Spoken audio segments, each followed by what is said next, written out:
A loud noise during the spin cycle of a washing machine can be caused by several factors. One common reason is overloading the machine.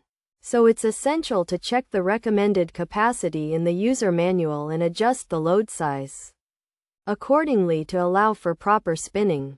Another possible cause is a worn-out tub bearing, which typically has a lifespan of around 10 years but may deteriorate faster if not regularly lubricated during maintenance, in which case it's best to have a professional replace it. The noise could also be due to the machine being unstable, perhaps because it has been moved out of balance. So it's crucial to ensure the feet are on level ground and the machine is stable. Additionally, an unbalanced load can cause the noise. So it's vital to evenly distribute laundry inside the machine to prevent overwhelming the spin basket, especially when washing heavy and light materials together.